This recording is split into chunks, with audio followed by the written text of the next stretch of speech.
Dans cette deuxième partie, on s'attaque au nombre dérivé d'une fonction en un point A. Donc, dans cette partie, deux choses. On va essayer de vérifier par le calcul si la courbe représentative d'une fonction admet une tangente non verticale par définition en un point A. Alors, je vous dessine sur le côté le cas où il n'y aurait pas de tangente. Par exemple, si je prends cette fonction ici, au niveau de ce point-là, si je veux dessiner une tangente, je suis un peu embêtée parce que si je regarde du côté gauche de mon point A, la tangente, elle est plutôt comme ça, alors que si je regarde au même endroit, mais plutôt sur la droite, la tangente est dans l'autre sens. Et donc, j'ai pas une unique droite qui vient bien frôler des deux côtés. Si jamais je veux couper la poire en deux d'une quelque sorte et mettre une droite verticale, le problème, c'est qu'elle va juste se poser dessus sans la frôler. Et donc on n'est pas non plus intuitivement dans la définition d'une tangente. Bien sûr, on va essayer de voir par le calcul comment prouver ça et pas juste avec quelques mots bricolés comme ça. Et dans le cas où la tangente existe, on va essayer de déterminer son équation. Alors, pour déterminer si la tangente existe, il va falloir, rappelez-vous dans la vidéo précédente, quand j'ai zoomé au niveau du point A, la courbe et la droite tangente sont confondues. Donc l'idée, c'est de prendre deux points sur cette portion-là qui sont donc extrêmement proches. Alors sur mon dessin ici, c'est loin d'être le cas, ils ne sont pas extrêmement proches, mon point A et mon point M. Mais si j'étais vraiment sur GeoGebra, et vraiment désolée, j'enregistre ces vidéos bien après avoir fait les fichiers du cours, donc j'ai plus les formules sur GeoGebra des fonctions utilisées. Donc je ne vous remets pas les animations, désolée.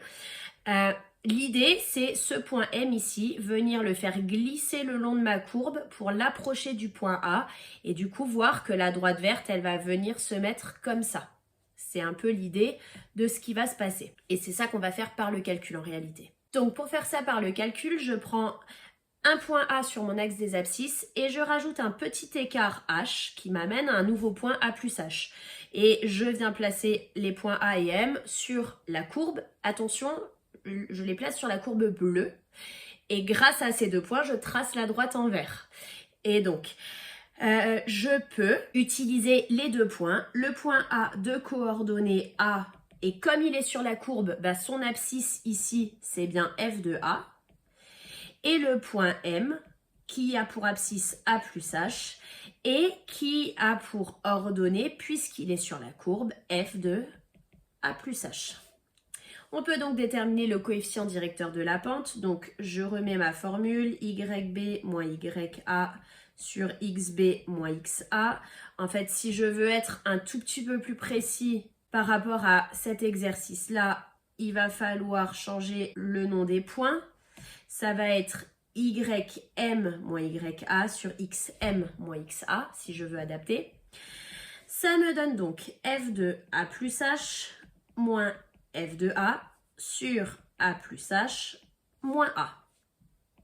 Ce qui me donne donc F de A plus H moins F de A. Et A moins A se simplifie donc sur H. Voilà l'équation, la pente en tout cas, de ma tangente. Et pour que la tangente existe, il faut que la pente existe, tout simplement. S'il y a une pente qui a un nombre fini, ça fonctionne. Si jamais j'étais dans le cadre d'une droite verticale, ça veut dire que quand je me décale de 1, ça monte à l'infini, en fait. Donc, et ça rejoint même pas. Donc, c'est pourquoi j'ai précisé que la tangente, elle ne doit pas être verticale. Continuons. Cette droite devient la tangente lorsque l'écart H devient très petit. D'accord? On vient coller le point M comme j'ai essayé de montrer tout à l'heure. Ça nous amène à la définition suivante. On dit qu'une fonction f est dérivable en A s'il existe un réel petit m tel que la limite de la pente qu'on vient de calculer juste avant est égale à cette valeur petit m qui va être du coup le coefficient directeur de la tangente, la pente. Et ce nombre, on va l'appeler spécifiquement dans ce chapitre le nombre dérivé de la fonction f en A. Donc, et on le note f' de A.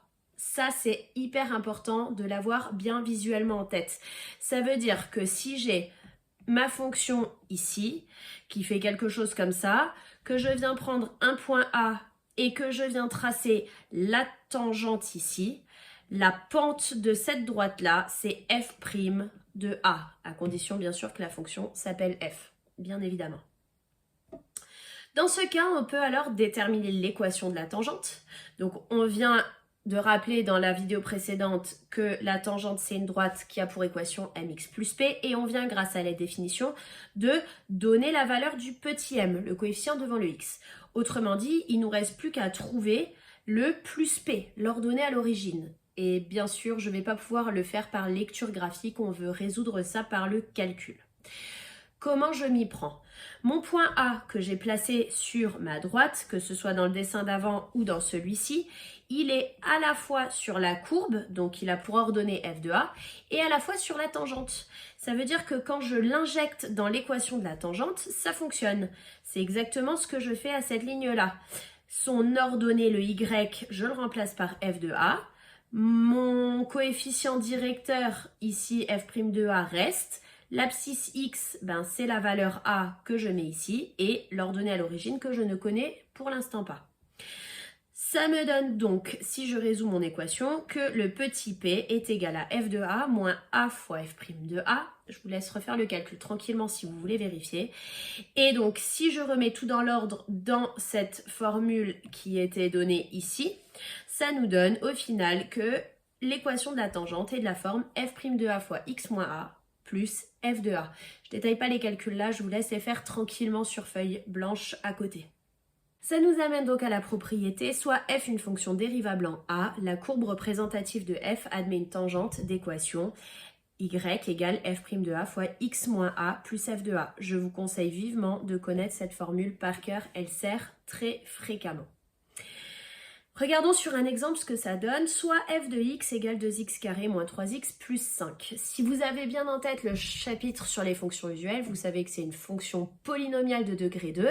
Ça va nous donner une parabole et c'est donc une courbe qui est très régulière, il n'y a pas de bug, il n'y a pas de discontinuité, il n'y a pas de pointe. Tout va bien pour que ce soit dérivable partout. Mais je ne veux pas juste avoir mon impression, je veux prouver que c'est dérivable en 3. D'après la définition précédente, c'est dérivable si la limite de f de a plus h moins f de a sur h est égale à un certain nombre m quand h tend vers 0. Donc on va commencer par calculer tout ça. f de 3 plus h moins f de 3 sur h. C'est parti. Ça me donne donc 2 fois 3 plus h au carré, moins 3 fois 3 plus h plus 5. Tout ça, c'est f de 3 plus h, moins f de 3. Donc 2 fois 3 au carré, moins 3 fois 3 plus 5. Le tout sur h. Alors, je vais faire des calculs intermédiaires là-haut sur le côté pour gagner un peu de place. 3 plus h au carré, c'est l'identité remarquable. A au carré plus, donc 9 au carré, plus 2ab, 2 fois 3 fois h, 6h plus b au carré. Et puisqu'il y a un coefficient 2 devant, ça me donne donc, 3 au carré, donc 9. J'ai mis un carré en trop ici, voilà. Ça nous donne donc 2 fois 9, 18, plus 2 fois 6h, 12h, plus 2h carré, moins 3 fois 3, donc moins 9, moins 3h, plus 5. Et de ce côté-là, dans le crochet, j'ai 3 au carré qui me donne 9, 3 fois 3, 9, plus 5. 2 fois 9, ça fait 18, moins 9 plus 5. 18 moins 9, ça fait 9, plus 5, ça fait donc 14. Et ça, je me note dans un coin que c'est f de 3, je vais en avoir besoin un peu plus tard. Le tout sur h, je continue mon calcul, ça me donne, donc ici, j'ai 18 moins 9 plus 5.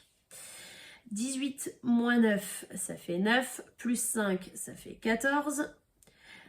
En termes de h, on en a 12 moins 3, donc 9, plus 2h carré.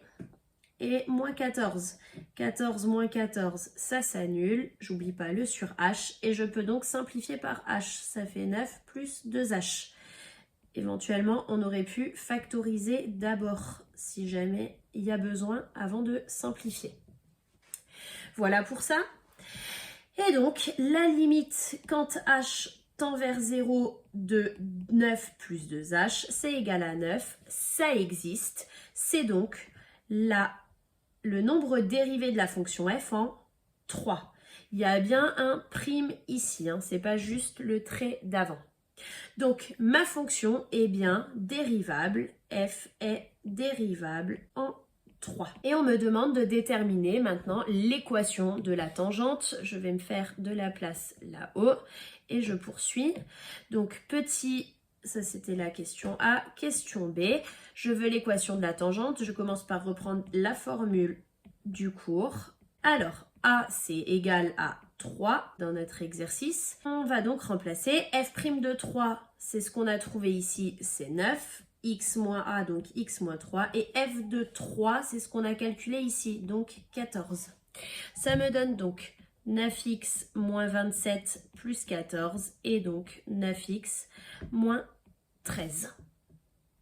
Grâce à ça, je peux tracer dans un repère l'allure de la tangente en 3. Si la valeur moins 13 est quelque part par là, avec une pente de 9, ça va être très pentu. Et donc, je sais que j'ai une tangente ici. Donc, ma courbe, elle va frôler quelque part ici. Ça, je le sais grâce à cette équation. Voilà pour le nombre dérivé en un point.